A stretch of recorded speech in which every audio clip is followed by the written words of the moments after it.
Bhagavad Gita 17th chapter శ్రద్ధాత్రయ విభాగయోగంలో 16th శ్లోక. మన ప్రసాద సౌమ్యత్వం మౌనమాత్మ వినిగ్రహ భావ సంశుద్ధిరిత్యేతత్ తపో మానసముచ్యతే. ఇది మానసిక తపస్సు గురించి చెప్తున్నారు. ఇంతకు ముందు ఏదైతే శారీరక తపస్సు చెప్పి తర్వాత వాచక తపస్సు గురించి చెప్పిన తర్వాత ఇక్కడ మానసిక తపస్సు గురించి చెప్తున్నారు. మనః ప్రసాదత. ఈ మనస్సు అన్నదంటే మన ఆలోచనల యొక్క పరంపర. ఇది ఎప్పుడు ఎలా ఉండాలంటే ప్రసన్నంగా ఉండాలి, అంటే ఆనందంగా ఉండాలి, సంతోషంగా ఉండాలి. ఇది సంతోషంగా ఉండటం మనస్సు అన్నది ఎందుకు అంటే మళ్ళీ ఇది తపస్సు అని చెప్తున్నారు. కొంతమందికి కొన్ని లక్షణాలు ఉంటాయి. పక్కన వాళ్ళు ఏడిపించి వీళ్ళు చాలా ఆనందానికి లోబడుతూ ఉంటారు. వీళ్ళు చాలా ఆనందంగా ఉన్నారు, చాలా ప్రసన్నతతో ఉన్నారు కాబట్టి ఇది కూడా ఇందులోకి వస్తుందని ఎలా చెప్పగలం? అది ఇందులోకి రాదు. ఈ మనస్ ప్రశాంతత అన్నది ఏంటి అంటే నిష్కల్మషంగా ఉండటము, స్వార్థం అన్నది లేశమాత్రం కూడా లేకుండా, ఇది అస్సలు అలజడిప్రాయంగా లేకుండా ఉండటం. ఎందుకు? ఈ మనస్సు అన్నది దేని యందు రమిస్తుంది? పరమాత్మ యందు రమిస్తూ ఉన్నది. ఈ సర్వంతర్యామి అయిన ఆ పరమాత్మ యందు రమిస్తున్న కారణంగా ఎల్లవేళలా ఎక్కడున్నా ఏది చూసినా అది పరమాత్మ అన్న భావనలో ఉంటారు. అందుకు ఆ మనస్సు ఎప్పుడూ కూడా ప్రశాంతంగా ప్రసన్నతతో ఉంటుంది, అలజడి ప్రాయం లేకుండా. ఇలా ఉన్నప్పుడు ఏమవుతుంది? సౌమ్యత్వం, ఏదైతే చాలా నిదానంగా ఉండటము, శాంత స్వభావము. కొంతమంది ఉంటారు, ఏదన్నా సరే వాళ్ళు నిజంగా మన మీద ప్రేమ చూపిస్తున్నా ద్వేషం చూపిస్తున్నా అరిచి అరిచి అరిచి చేస్తూ ఉంటారు. నిదానం అన్నది ఉండదు. పైగా ఇక్కడ నీ మదిలో కొన్ని ఆలోచనలు ఉన్నప్పుడు అలజడి అన్నది ఎక్కువైపోతూ ఉంటుంది. వాళ్ళ స్వభావం అది ఎందుకైపోతుంది అంటే ఇప్పుడు ఒకళ్ళు ఒక పనే చేస్తున్నారు అంటే ఆ పని ప్రశాంతంగా చేసేసుకోవచ్చు. వీళ్ళే 10 ఆటిల్లో దూరి అన్ని వీళ్ళు చెయ్యకపోతే ఇంక అది జరగకుండా ఇంకెవరు సహకారం అందించకుండా ఉన్నప్పుడు అలజడి ప్రాయంగానే ఉంటారు. పైగా ఈ అలజడి ప్రాయమైనది రేపేమవుతుందో తెలీదు. అలాగే ఇప్పుడు కూడా నాకు నిజంగా ఒక స్థిరత్వం లేకుండా ఉన్న కారణంగా అలజడి ప్రాయంగానే ఉంటుంది. భయంతోనూ బిక్కుతోనూ ఉంటూ ఉంటాం. సౌమ్యత్వం ఎక్కడి నుంచి వస్తుంది రమ్మంటే? ఇంతకు ముందు చెప్పింది ఏదైతే మనఃప్రసాదత అన్నది ప్రశాంతత ఎప్పుడు వస్తుంది అంటే సర్వంతర్యామి అయిన ఆ పరమాత్మ యందు అనంతమైన భక్తి విశ్వాసాలు నీకు ఉన్నప్పుడు. ఎందుకంటే సకలానికి మూలమైన వాడు సంకల్ప మాత్రంతో సర్వాన్ని సృష్టించిన వాడికి నా కష్టం ఒక లెక్క, నేనొక లెక్క. కానీ ఎక్కడో నాదేదో నేను సరిచేసుకోలేని స్థితిలో ఉన్న కారణంగా కొన్ని వాటికి పైగా నాకేదో ఇప్పుడు అందట్లేదన్న భావన నాకు కనిపిస్తుంది. కానీ ప్రతిదానికి ఒక కారణం ఉంది. ఆ అనన్యమైన భావనతో చింత నేను చెంతకి చేరనివ్వకుండా పరమాత్మ యందే దాన్ని సమర్పణ భావంతో నేను చెయ్యవలసిని ఆ సందర్భాన్ని అనుసారంగా చేసుకుంటూనే ఉంటాను. ఆ శక్తి సమర్థత సర్వము చూసుకుంటాడు అన్న నమ్మకంతో అప్పుడు ఈ సౌమ్యత్వం వస్తుంది, సరళత్వం వస్తుంది. ఎందుకు అంటే ఇక్కడ ఎదుటివారు మన చుట్టూ ఉన్న వాళ్ళందరూ కూడా ఏదో ఒక రూపంలో ఏదో ఒకటి మనకి బాధ కలిగించడానికో ఇంకొకటి కారణాల్లో కనిపిస్తూ ఉంటారు. అంత మాత్రాన ప్రతి ఒక్కరిని క్షమించమని కాదు, కానీ ప్రతి దాంట్లోంచి కూడా గూఢార్థంగా ఉన్నదాన్ని అర్థం చేసుకునే ప్రయత్నం చెయ్యాలి. ఈ రూపంలో నిజంగా అసలు కారణంగా కొంతమంది గొడవ పడుతున్నారు, ప్రతిదానికి భూతద్దంలో చూసినట్టు చేస్తున్నారంటే వాళ్ళకి దూరంగా ఉండమని చెప్తున్నాడు. అంతకు పెద్దగా ఏం ఆలోచించే ఇలా ఎందుకన్నారు అలా ఎందుకన్నారు వాడు అనేసి వెళ్ళిపోతాడు 2 నిమిషాల్లో. అది నువ్వు 2-3 రోజులు అదే తలంపుతూ ఉంటున్నావు. ఇది ఏమవుతుంది? నీ కలజడి ఇంకా పెంచుతుంది. అందుకే ఏది వింటున్నావు, ఏది చూస్తున్నావు, ఏది చేస్తున్నావు, ఎటువంటి ఆలోచనలు నీలో మెదులుతున్నాయన్నది నీ స్వభావాన్ని, నీకున్న పరిస్థితిని, నీ ప్రశాంతతని అన్నిటికీ కారణమై ఉన్నది, గమనించుకోవాలి. ఇక్కడ మనసు ప్రశాంతంగా ఉంటే దాని తర్వాత ప్రభావం ఏంటి అంటే సౌమ్యంగానే ఉంటాము, సరళత్వం వస్తుంది. శాంతంగా ఉన్నావు కదా, సర్వము ఆ విశ్వేశ్వరుడైన పరమాత్మనే నువ్వు విశ్వసించి ఉన్న కారణంగా అలా నీ ఏమి చేయకుండా వదిలేయటం కాదు, నువ్వు చెయ్యవలసింది నువ్వు చేస్తూనే ఉన్నావు, నీ శక్తి సమర్థతల కొలది. ఇలా ఇవి చేస్తూ మౌనమాత్మ వినిగ్రహ. మౌనం అంటే ఏంటి అంటే మాట్లాడకుండా ఉండటం అన్నది సాధారణంగా అందరికీ అర్థమవుతుంది. ఈ మౌనం అన్నది ఏంటి అంటే ఏమీ చేయకుండా ఉండటం. అంటే ఇక్కడ ఈ శరీరం ఏదైతే కొన్ని చేస్తూ ఉందో కొన్ని చెయ్యనివ్వకుండా దీన్ని నియంత్రణలో ఉంచుకోవటము. మాటలు మాట్లాడటం మానేస్తే కాదు, ఆ మదిలో మెదిలే తలంపులు కూడా మెదలనివ్వకుండా చెయ్యాలి. శాంతంగా ఉన్న వాళ్ళకి మెదలం. కొంతమందికి నిద్ర భలే వస్తుంది. శరీరం అలసిపోయినప్పుడు ఎక్కడన్నా పడుకుంటారు. కొంతమందికి శరీరం అలసిపోకుండా ఉంటారు. భోగాల మీద బాగా మక్కువతో ఉన్న వాళ్ళకి నాకు మీ ఇంట్లో నిద్ర రాదు, నాకు ఇక్కడ నిద్ర రాదు, నాకు పరుపుంటే గాని నిద్ర రాదు, నాకు మళ్ళీ ఇక్కడ లైట్ లేకుండా ఉంటే గాని నాకు నిద్ర రాదు. ఇన్ని మాట్లాడతారు. ఎందుకు? ఎందుకంటే కొన్ని వాటికి నువ్వు లేకుండా ఉండలేవు అని నువ్వు అలాగా నిర్ధారించుకుని ఆ భోగాల మీద మక్కువతో ఉన్న కారణంగా వాటిని సంపాదించుకోవడంలో సగం జీవితం పెట్టేశావు. ఇప్పుడు ఇంకా మిగిలిన సగం జీవితం అది అనుభవించకపోతే ఇంకెందుకు అన్న ఆలోచనలో ఉన్న కారణంగా ఎప్పుడైతే ఈ మౌనాన్ని ఆశ్రయిస్తాము అంటే భగవత్ చింతన తప్పితే భోగాలతో కూడుకున్నవి ఈ లౌకికమైనవి ఏవీ లేకుండా ఉండటము. కాస్త రోజులో కాసేపు ఇలా రోజులో కాసేపు అని చెప్పి ఒక రోజన్నా విశేషంగా భగవంతుడు తప్పితే ఇంక ఏది చెయ్యకుండా ఇది క్రమేణా ఏమవుతుందంటే నువ్వు ఏది చేసినా సరే ఆ భగవత్ చింతన వదలలేని స్థితిలో ఉంటావు. అంటే ప్రతిదీ ఆ కోణంలో ఆలోచించేలాగా ఆ ద్వారా నీకు తెరుచుకున్నట్టుగా అటువైపుగా నీ దృష్టి మళ్ళుతుంది. విచక్షణ, విచారణ ఇవన్నీ మొదలవుతూ ఉంటాయి. అందుకే మౌనం ఆత్మ వినిగ్రహ. ఆత్మ అంటే పరమాత్మ. ఎలా ఉన్నాడు? సర్వంతర్యామి, సర్వవ్యాపి, ఎప్పుడూ శుద్ధంగానే ఉంటున్నాడు, సకలానికి మూలమైన వాడు. అంటే ఇక్కడ ఈ భగవత్ చింతనైన మౌనము నీకు దాన్ని చెంతకు తేరుస్తుంది, ఆ పరమాత్మ యొక్క అనుభవంలోకి వచ్చేలాగా. ఇప్పుడు ఎలా అంటే కళ్ళ ముందు ఏదన్నా మనకి కనిపించేదాన్ని మనం సరిగ్గా తీక్షణగా చూస్తూ ఉంటే దాని రంగు ఏంటి, అది ఎంత ఉంది, ఎలా ఉంది, అది ఎంత అందంగా చెయ్యబడి ఉంది, ఇవన్నీ గమనించవచ్చు. కానీ నేను ఏయో తలంపులతో ఉండి నా చుట్టూ ఇటువంటి 10 ఉన్నాయి, దేన్ని చూడాలో తెలియదు, ఎందుకు చూస్తున్నానో తెలియదు, నాకు కావాల్సింది ఏదో లేదు అన్ని ఆలోచనలు నాలో ఉన్నప్పుడు దీన్ని నేను గమనించను సరిగ్గా. నా కళ్ళ ముందే ఉంది, ఇంతకు ముందు ఉంది, ఇప్పుడు ఉంది. ఇంతకు ముందు ఏదైతే ప్రశాంతంగా ఉన్న కారణం దాన్ని నేను చూస్తున్నాను. చూస్తూ దానిలో ఉన్నవన్నీ కూడా బాగా పరిశీలనగా చూసినప్పుడు అది నాకు కనిపిస్తుంది. కనిపించిన దాన్ని మళ్ళీ విచారణ చేసినప్పుడు దాని గురించి మళ్ళీ తెలుసుకునే ప్రయత్నము స్థిరత్వం కొద్దీ నాకు అది మళ్ళీ వెంటనే తడుతుందో కాసేపు ఇంకా దాన్ని మనన చింతన అన్నీ చేస్తూ ఉంటే ఎలా అయితే తెలుస్తుందో ఇలా ఈ భగవత్ చింతన ద్వారా ఈ మనోనిగ్రహం అన్నది వస్తుంది. మనోనిగ్రహం వస్తే ఇంకంతకు మించిందేది లేదు. ఎందుకంటే ఈ మనోనిగ్రహం లేకపోతే చంచలత్వం అన్నది చాలా తీవ్రంగా ఉంటుంది. ఇక్కడే ఉన్నట్టుంటాను కానీ ఈ మది నిన్నిక్కడ ఉండనివ్వకుండా ఏయో తలంపులతో 10 సంవత్సరాలు వెనక్కి తీసుకెళ్ళిపోతుంది, 10 సంవత్సరాలు ముందుకి తీసుకెళ్ళిపోతుంది, ఎక్కడెక్కడికో తీసుకెళ్ళి వాళ్ళేదో నా గురించే అనుకుంటున్నారు, నేను అక్కడికి వెళ్ళలేదు కానీ వాళ్ళ గురించే నా ఆలోచన అంతా కూడా ఉంటూ ఉంటుంది. కానీ ఈ భగవత్ చింతన, ఆ శాంత స్వభావము, ఈ మనఃప్రశాంతత ఇవన్నీ ఎందుకు వస్తున్నాయి? మనోనిగ్రహం ఉన్న వాళ్ళకి వస్తాయి. అది లేకపోతే అది అసంభవం. ఇవన్నీ మళ్ళీ ఎలా కుదురుతుంది? భావ సంశుద్ధి రిత్యేతత్. భావ సంశుద్ధి అంటే భావన పవిత్రంగా ఉండాలి. యద్భావం తద్భవతి. అమ్మతనాన్ని ఎవరిలో అన్నా చూసే వాళ్ళకి వికారం కలగదు. వాళ్ళు ఇట్లాంటి బట్టలు వేసుకున్నారు కాబట్టి నాకు అది కలిగింది అంటే వాళ్ళు ఏసుకున్నా ఏసుకోకపోయినా నీకు కలగకూడదు. విచక్షణ ఉన్నవాడికి కుక్కని చూడలేదా, పందిని చూడలేదా, ఏమన్నా వస్త్రాలు వేసుకున్నాయా, అప్పుడు నీకేం అలజడి కలగట్లేదే వాటిని చూసి? కొన్ని చూసి ఎందుకు కదులుతుంది? నిగ్రహం లేక కదులుతుంది. ఆ నిగ్రహం తెచ్చుకోవాలి. నీ చుట్టూ ఉన్న ప్రపంచం నీకు అనుకూలంగా ఎప్పుడూ ఉండదు. నీలో వికారాల కొద్దీ అవి చూశాను కాబట్టి చంచలం వచ్చేసింది, ఇప్పుడు స్వీట్ మానేశాను, ఎవరింటికో వెళ్ళాను, వాళ్ళు నాకు పెట్టారు.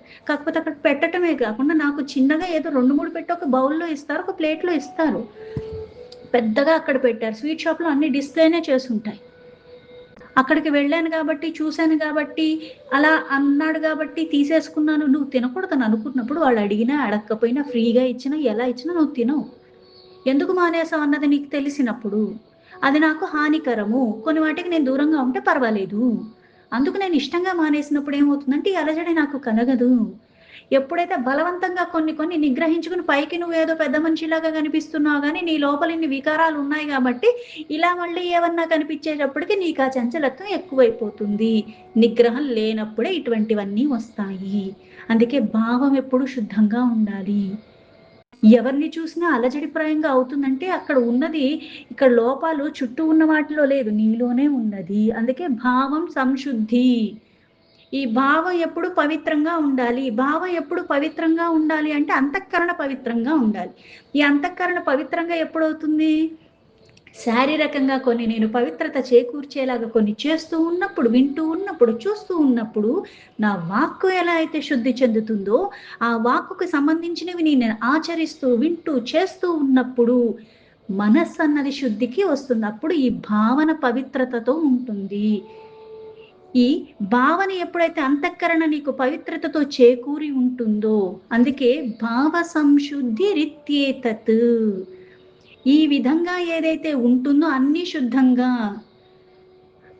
అది తపో మానసముచ్యతే. ఆ తపస్సు మానసికమైనది అని చెప్పబడి ఉన్నది. శ్లోకానికి యథా తథా మీనింగ్ తీసుకుంటే, మన ప్రసాద సౌమ్యత్వం మౌనమాత్మ వినిగ్రహ భావ సంశుద్ధిరిత్యేతత్ తపో మానసముచ్యతే. మనః ప్రశాంతత, శాంత స్వభావము, భగవచ్చింతన, మనోనిగ్రహము, అంతఃకరణ శుద్ధి, ఇవన్నీ కూడా మానసిక తపస్సును. ఈ మానసిక తపస్సు చేసే స్థితి అందరికీ రాదు. అందరికీ మనస్సే ఉంది. వెర్రి మనసు, పిచ్చి మనసు, ఇలా బోల్డ్ అనుకుంటూ ఉంటాం. ఉన్నప్పటికీ కూడా నిగ్రహణ లేని కారణంగా చంచలత్వమే వస్తుంది. శారీరకంగా, వాక్కు, ఈ రెండు ఎప్పుడైతే నువ్వు పవిత్రత చేకూరి ఉంటావో క్రమేణా ఆ మనస్సు నీ ఆధీనంలోకి వస్తుంది. ఎప్పుడైతే ఈ మనస్సు నీ ఆధీనంలోకి వచ్చేసింది, ఇంకా జ్ఞానేంద్రియ, కర్మేంద్రియ అవి నువ్వు చూసుకోగలవు, నీ ఆధీనంలో ఉంటాయి. ఈ జ్ఞానేంద్రియాలు కూడా ఒకటి నీ ఆధీనంలో లేకపోయినా మళ్ళీ క్రమేణా మనస్సు కూడా నీ ఆధీనంలో లేకుండా పోతూ ఉంటుంది. తపస్సు అయినప్పటికి కూడా మానసికంగా చెయ్యగలిగిన తపస్సు అనేది చాలా ఉన్నత స్థాయికి చెందినది. అదంత సాధారణంగా అందరూ చెయ్యలేనిది. శారీరకంగా అందరూ చెయ్యగలం. మెల్లమెల్లగా వాక్శుద్ధి రావాలి. అప్పుడు ఆ మనస్సు అన్నది నీకు నిగ్రహంలోకి వస్తుంది. అప్పుడు నీ స్వాధీనంలోకి వస్తుంది. అందుకే శరీరాన్ని, వాక్కుని గెలవగలిగిన వాళ్ళకి ఆ మనస్సు ఖచ్చితంగా నియంత్రణలోకి వస్తుంది. లేకపోతే అది అవ్వదు. అందుకే ఆ మానసిక స్థితి అంటారు. నీ మనస్సు యొక్క పరిపక్వత, నీ స్థాయిని, అలాగే నీ దృక్పథాన్ని అది నిర్ణయిస్తుంది. మనస్సుకి చాలా ఎక్కువ శక్తి ఉంది. అందుకే ఇప్పుడు మనోవేగానికి మించింది ఏదీ లేదు అంటారు. అంటే మనసు ఎక్కడికన్నా అంత వేగంగా వెళ్ళిపోగలదు. శారీరకంగా వెళ్ళాలంటే నాకు ఇంత సమయం పడుతుంది, కారు ఇచ్చినా ఏది ఇచ్చినా సరే. కానీ మనస్సు అనేది చాలా తొందరగా వెళ్ళిపోతూ ఉంటుంది. దీనికి చిన్న ఉదాహరణ చెప్తారు. కొంతమంది ధ్యానం చేస్తూ ఉన్నారు. ధ్యానం చేస్తూ ఉండి మధ్యలో ఒక గ్లాస్ నీరు పెట్టారు. పెట్టి దాన్ని టెంపరేచర్ ఏదైతే సాధారణంగా అన్నిటికీ ఉంటుందో దాన్ని 1 డిగ్రీ పెంచమని వీళ్ళకి ధ్యానంలో చెప్తే, మానసికంగా ఆ భావనతో నలుగురు కలిసి అది చేసినప్పుడు వాళ్ళ మధ్యలో పెట్టారు. ఆ నీటికి 1 సెల్సియస్ పెరిగింది. అయితే మళ్ళీ ఏం చేశారు, శాస్త్రవేత్తలు ఏం చేశారంటే, సైంటిస్ట్ దీన్ని మళ్ళీ పరిశీలన చేద్దామని చెప్పి దీన్ని కొంచెం దూరంగా పెట్టారు. వాళ్ళకి మళ్ళీ దాన్ని ఇంకో 1 డిగ్రీ పెంచమని చెప్పారు. వీళ్ళు మానసికంగా అనుకుని ఆ భావన కొద్దీ మళ్ళీ చేస్తే మళ్ళీ అది 1 డిగ్రీ పెరిగింది. దీన్ని మళ్ళీ వాళ్ళకి కొంచెం ఇంకా బాగా ఎక్కువ దూరంలో తీసుకెళ్ళి పెట్టి మళ్ళీ వాళ్ళని చేయమని చెప్పారు. మళ్ళీ వాళ్ళు చేశారు. అప్పటికి అది పెరిగింది.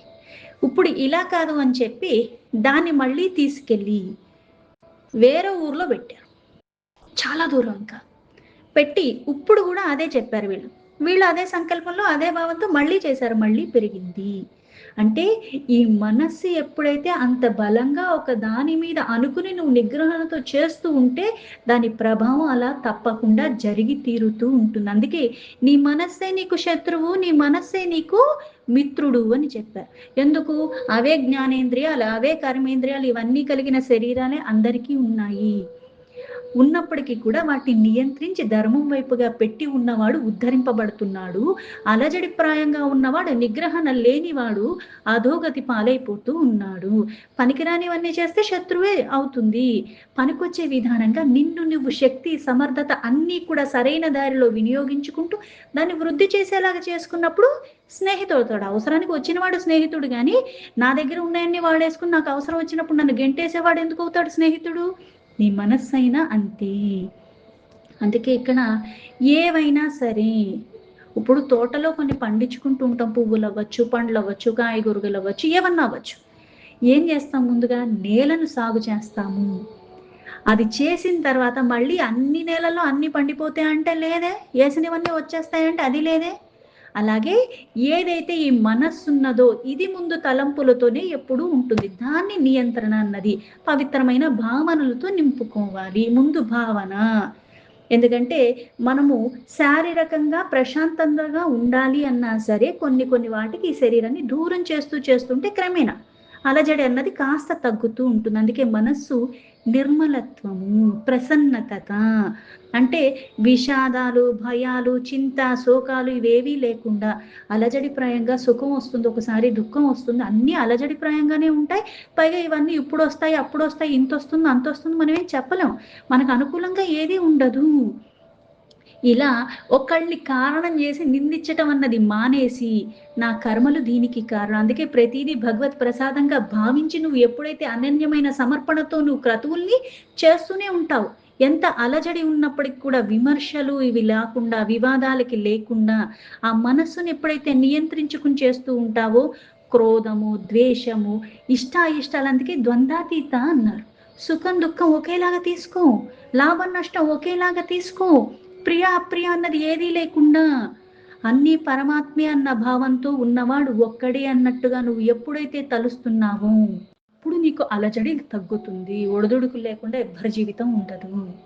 ఒత్తిళ్ళు వస్తాయి, రోగాలు వస్తాయి, అన్నీ వస్తాయి. పైగా దానికి వైద్యం కూడా లభించదు, డబ్బు ఉండదు చేపించుకోవటానికి.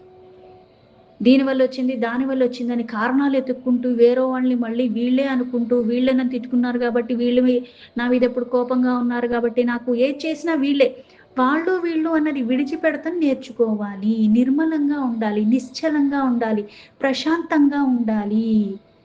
ఎండావాన, పగలు రాత్రి అన్నవి సహజంగా ఎలా వస్తాయి, జీవితంలో కూడా అలజడులు వస్తూ ఉంటాయి. కానీ ఆ మనస్సుకి దాన్ని రానివ్వకుండా చూసుకోవాలి. భవిష్యత్తులో ఏం జరుగుతుందో, రేపన్నది ఏం జరుగుతుందో ఉండాలి. ఎంతసేపు 24 గంటలు లెక్కలేసుకుంటూ జీవితాన్ని గడపకూడదు. అందుకే ఇక్కడ టేక్ ఇట్ ఈజీ లాగా అన్ని తీసుకోమని చెప్పలేదు.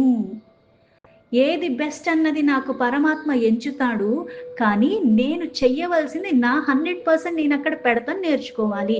నేను ఇది బాగా చెయ్యగలను, దాని మీద కాన్సన్ట్రేట్ చేయటం నేర్చుకోవాలి. ఒక పనిని ఒకసారి చేస్తూ ఉంటే బాగా వస్తుంది. దాన్ని మళ్ళీ మళ్ళీ చేస్తూ ఉంటే నీకు తెలియకుండానే అది ఇంకా చక్కగా చేస్తావు, ఇంకా తొందరగా చేస్తూ ఉంటావు. అందుకే ఈ మనస్సు శుద్ధంగా ఉండాలి. అలాగే జ్ఞానశక్తితో ఉండాలి. అజ్ఞానం అన్నది మూలాల నుంచి తొలగిపోతేనే ఈ మానసిక తపస్సు చేసే స్థితికి చేరుకుంటాం. ఇది అందరూ చేసేది కాదు, అందరికీ చేతనయ్యేది కాదు. ప్రయత్నం చెయ్యొచ్చు, తప్పులేదు. ఈ మోసాలు చెయ్యటాలు, పక్కనోళ్ళని మాటల ద్వారా హింసించటాలు, ఇంకొకరికి హాని చెయ్యాలన్న ఆలోచనలు ఉండటాలు, ఇవన్నీ లేకుండా ఉండాలి. అది మానసిక తపస్సు. అంటే ఇక్కడ నీకని వేరే వాళ్ళకని ఇట్లా భేదమే లేకుండా అన్ని దైవ ధ్యానంలో ఎల్లవేళలా ఉండటము. భగవత్ చింతన. ఎవరికైనా అవసరం వచ్చిందంటే ఇప్పుడు ఎలా ఉంటుందంటే, నేను అన్ని అవసరాలు తీర్చలేను, అటు మానసికంగా కావచ్చు, ఆర్థికంగా కూడా కావచ్చు. కానీ మనసు తప్పించాలి. నీకు బాధ వచ్చినప్పుడు బాధ అనిపిస్తుంది కదా, స్పందిస్తున్నావు కదా, వేరే వాళ్ళకి వచ్చినా అలాగే స్పందించటం నేర్చుకోవాలి. అంతేగాని ఎవరికన్నా కష్టం వచ్చిందంటే ఆహా ఓహో అని ఆనందిస్తున్నావు అంటే నీలో వికారాలు ఉన్నాయి, క్రూరత్వానికి దగ్గరగా ఉన్నావు. అందుకే నీకు ఆనందం కలుగుతుంది. ఇంకో మనిషి బాధలో ఉంటే ఆనందించే స్థితికి దిగజారిపోయానని నన్ను నేను మళ్ళీ విమర్శించుకుని సరి చేసుకునే ప్రయత్నం చెయ్యాలి. అందుకే ఈ మనస్సు ఎప్పుడు కూడా నిర్మలంగా ఉండాలి, ప్రశాంతంగా ఉండాలి. ఇవన్నీ ఉండాలంటే ఏం చేయాలి? అది కనిపించేది కాదు కదా. అంటే రజోగుణం, తమో గుణం లేకుండా సాత్విక గుణంలో ఉండటం నేర్చుకోవాలి. అది బట్టలు కాదు కదా, ఎర్రయి వేసుకోమన్నారంటే అది వేసుకుంటే వచ్చేస్తుంది అంటానికి. నియంత్రణ అన్నది అంటే ఏది చూసినా సరే కొన్ని కొన్ని లక్షణాలు ఎలా అయితే అసురీ స్వభావాలున్నాయి. సాత్విక గుణం మనసంతా నిండిపోయి ఉన్నప్పుడు ఇవి క్రమేణా అంటే కొన్ని చెయ్యమని జెప్పారు, కొన్ని చెయ్యొద్దని జెప్పారు. చెయ్యవలసినవి కూడా చేసే విధానాన్ని చెప్పారు. నీ శక్తి సమర్థతల కొద్దీ. బద్ధకం లేకుండా ఉండటం, ఇతరుల పట్ల ద్వేషం లేకుండా ఎవరైనా ఆనందానికి లోబడినప్పుడు, ఎవరైనా కొన్ని సాధించుకున్నప్పుడు తృప్తి చెందు నీకే లభించినట్టుగా. అలాగే అందరూ బాగుండాలని కోరుకోవాలి. నేను బాగోటానికి నేనేం చేయాలో అయి చేయాలి గానీ, నేను బాగుండాలని పక్కనోళ్ళని బాధించి నేను బాగుండాలనే ప్రయత్నాలు అలజడికి మూలమవుతాయి. అందుకే భగవంతుడికి సమర్పణ భావంతో నేను చెయ్యవలసినవి చేసుకుంటూ, కొన్ని ఉచ్చరించటము, కొన్ని వినటము. ఏ జబ్బుకైనా సరే మందుందేమో గానీ, మానసిక బాధకి దానికి మందు లేదు, మాకు లేదు. అందుకేం జెప్తారు, అటు ఇటు ఊగుతూ ఉంటుంది, అలజడి రేపుతూనే ఉంటుంది, తికమక పెంచుతూనే ఉంటుంది. ఇవన్నీ లేకుండా ఉండాలి అంటే, శరీరాన్ని అటు ఇటు తీసుకెళ్ళటం మానేస్తూ ఉండాలి. ఏది పడితే అది దీనికి ఇవ్వటం మానేస్తూ ఉండాలి. ఏది పడితే అది చేసేస్తానన్నట్టుగా విర్రవీగకుండా ఉండాలి. ధర్మాన్ని పట్టుకునున్న మనస్సు ప్రశాంతంగా ఉండాలి అంటే, తలుపులు ఏమి కదులుతున్నాయో నీకు అది తలుసుకుని దాన్ని తరుముతూ ఉండాలి. తలుపులు తెలుసుకుంటూ దాన్ని ఎప్పుడైతే తరుముతూ ఉన్నాయో, ఊహలకప్పుడు నువ్వు ఉరకలు రేనివ్వకుండా నీకు ప్రశాంతత వస్తుంది. నిలకడతనం అప్పుడొస్తుంది. నిలకడతనం వస్తే ఏమవుతుంది అంటే, నీ మనస్సు నీ ఆధీనంలో ఉంటుంది. ప్రతీదీ ఆరాటం అన్నీ కావాలి, ఇన్ని కావాలి. ఆ తృప్తి అన్నది లేకుండా ఉన్నప్పుడు ఈ ఆరాటంగానే మన బ్రతుకంతా ఉంటుంది. మాయామోహాలు తొలగినప్పుడు, అజ్ఞానం అన్న అంధకారాలు తొలగినప్పుడు, జ్ఞాన వికసన కలిగినప్పుడు అది చంచలత్వానికి లోబడకుండా ఉంటుంది. ఒకే మాట, ఒకే మార్గము. అందుకే మౌనం. మౌనంగా ఉండటం అంత సులభం ఏమీ కాదు. నిన్ను మళ్ళీ కావాలని ఏయేయో మాట్లాడిస్తూ ఉంటారు గానీ, మళ్ళీ ఇప్పుడు ఏది చేసినా సరే, నీ మనస్సుకి మళ్ళీ బాధ కలగనివ్వకుండా, నీ మనస్సులో మళ్ళీ పరమాత్మ చింత విడవకుండా ఉండటం అన్నది నువ్వు చెయ్యాలి. కొన్ని కొన్ని అందుకే ఇప్పుడు ధ్యానం చెయ్యమన్నా, లేకపోతే మౌనం ఉండమన్నా ఎందుకు చెప్పారంటే నిగ్రహణ తెచ్చుకోవటానికి. శరీరం ఇక్కడుంది. కానీ నా మనసు ఇక్కడ లేదు. ఎందుకు లేదు? ఎందుకంటే అది అటు ఇటు వెళ్తూనే ఉన్నది. అలజడిప్రాయంగా ఉన్న కారణంగా అది ప్రశాంతంగా ఉంటే నాతో పాటే ఇక్కడ ఉంటది. అంటే మానసికంగా, శారీరకంగా కూడా ఇక్కడ ఉండాలి నువ్వు. ఎక్కడ ఏది చేస్తుంటే దాని మీద బుద్ధి కుదురుకుని ఉండేలాగా ఉండాలి. అందుకే ఏం చెప్తారు మనకి ఊరుకున్నంత ఉత్తమం లేదు. బోడిగున్నంత సుఖం లేదు అని కూడా అంటారు. ఎందుకు ఊరుకున్నంతప్పుడు ఊరుకోవటం అంటే నేనేమో అనకుండా ఊరుకోవటం కాదు. నా మదిలో కూడా అట్లాంటివేమీ రాకుండా ఊరుకోవాలి. అది ఎలా సాధ్యమవుతుంది? మౌనంగా ఉంటూ ఉన్నప్పుడు అప్పుడు అంటే ఏది అవసరమో దానికి మాట్లాడటము. ఏది అవసరమో అంతే చెయ్యటము. అప్పుడు ఇప్పుడు మనకి వివాదాలు రావు, రోగాలు రావు, వ్యాధులు రేవు. కొన్ని కొన్ని వివాదాన్ని పెంచేలాగా ఉంటాయి. కొన్ని కొన్ని ఏం చేస్తాయి? మనకి మందులాగా పనిచేస్తూ ఉంటాయి. ఆ సందర్భానుసారంగా తగ్గట్టుగా మాట్లాడాలి. అందుకే కుదిరితే మంచి చెప్పితే వినేవాడైతే చెప్పటము. లేకపోతే మౌనంగా ఉండటమే మంచిది. నలుగురికి ప్రేరణ ఇచ్చేలాగా ఉండాలి కానీ, వాళ్ళ ప్రాణం తోడేసేలాగా హింస, నిర్లక్ష్యం, అసూయ, క్రూరత్వము నీ ఆలోచనలో కూడా లేస మాత్రం కూడా ఉండకూడదు. నిరంతరము ఆ మననన్నది ఎప్పుడైతే ఆ పరమాత్మ యొక్క గుణ ప్రభావ తత్వ స్వరూపాల గురించి, లీలల గురించి, నామాల గురించి ఎప్పుడైతే లగ్నం చేసి ఉంటావో విచారణలో ఉండటం ద్వారా అది అసలైన మౌనము. మౌనంగా ఉన్నాను, నేను మాట్లాడట్లేదు గానీ నేను సినిమాలు చూసేస్తున్నాను. ఎక్కడ పడితే అక్కడ ఫంక్షన్‌లకెళ్ళిపోతున్నాను, డిస్కోలకెళ్ళిపోతున్నాను, అన్నిట్లికెళ్ళిపోతున్నాను. అంటే శరీరాన్ని తీసుకెళ్ళిపోతున్నాం. ఇప్పుడు శరీరం ఎక్కడ పడితే అక్కడికి వెళ్ళిపోతుంది అంటే మళ్ళీ ఏమవుతుంది? వాక్కు మాట్లాడట్లే. మౌనంగా ఉన్నానని అనుకుంటున్నావు. ఈ మౌనం అన్నది నీ శరీరానికి కూడా అంటే కొన్ని క్రియలు చెయ్యాలి, కొన్ని క్రియలు చెయ్యకూడదు. మౌనంగా ఉన్నాననుకున్నప్పుడు. మానసికంగా అలాగే శారీరకంగా కూడా మౌనాన్ని, ఆలోచనలు కూడా ఆ మౌనాన్ని పాటించాలి. అందుకే చింతంతా పరమాత్మ యందు పెట్టి ఆ విచారణలో ఉండాలి. అప్పుడు అంతఃకరణ చంచలత్వాన్ని వీడి ప్రశాంతతకు లోబడుతుంది. స్థిరత్వం వస్తుంది. పూర్తిగా పక్కనోడు ఎంత అలజడిప్రాయంగా ఎళ్లి అరిచినప్పటికీ కూడా చాలా ప్రశాంతంగా చూస్తాం అంతే. పాపం వాళ్ళకేదో ఉన్నట్టుంది. అందుకని ఇలా వ్యక్తపరుస్తున్నారనుకుని వెళ్ళిపోతాం. అంతవరకే. ఆ ప్రశాంతత, స్థిరత్వం ఎప్పుడొస్తుంది? అంతఃకరణం ఎప్పుడైతే నాగద్వేషాలకి, కామక్రోధాలకి, లోభ మోహాలకి, మద మాత్సర్యాలకి, ఈర్ష్య ద్వేషాలకి అతీతంగా ఉంటుందో సంభవిస్తాయి. అందుకే మానసికంగా ఉండటము, ఇది మానసికంగా సంబంధించింది అని చెప్పారు. అంటే ఎటువంటి దోషం లేకుండా అంతలాగా నువ్వు పవిత్రంగా ఉండటము, అది మానసికంగా చేసే తపస్సు. అంటే ఇంత పవిత్రంగా ఉండి ఏదైతే నువ్వు గుణగానాలు చేస్తున్నావో పరమాత్మవి, ఆ తత్వాన్ని తెలుసుకునే విధానంగా ఏవైతే విచారణ చేస్తున్నావో, మనస్సు దాని మీద అనన్యంగా రమిస్తూ ఉన్న కారణంగా అప్పుడు ఆ ప్రశాంతత నీకు జ్ఞానం వైపు తీసుకెళుతుంది. ఆ జ్ఞానం అన్నది నీకు అజ్ఞానాన్ని మూలాల నుంచి, అందుకే భావం నిరంతరము ప్రకంపనాలు వస్తూనే ఉంటాయి. భూకంపం వచ్చినప్పుడు నేను కదలట్లేదు అంటే కుదురుతుందేంటి? నేను కదులుతాను. అలాగే ఈ మనస్సు భావనలు నిర్మలంగా ఉండాలి. అప్పుడు ప్రకంపనలు తొలగిపోతూ ఉంటాయి. నిర్మలమైన మాలిన్యాల రహితంగా ఉన్న సంకల్పాలు కూడా ఎలా ఉన్నాయి? సద్భావంతో ఉన్నాయి. సంకల్ప వికల్ప రహితంగా నువ్వు ఆనందంలోనే ఉంటున్నావు. పరమాత్మ యందే రమిస్తూ ఉన్న కారణంగా అల్లకల్లోలం అన్నది నీ మనస్సులో ఉండదు. అది నీకు ప్రసన్నత, నిర్మలత్వము, నిగ్రహణ ఇస్తుంది. అదే మానసిక తపస్సు.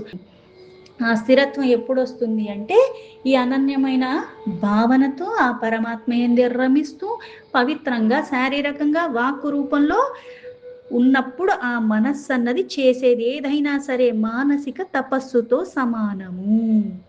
దీంతో భగవద్గీత 17 చాప్టర్ శ్రద్ధాత్రయ విభాగ యోగంలో 16 శ్లోక సంపూర్ణం.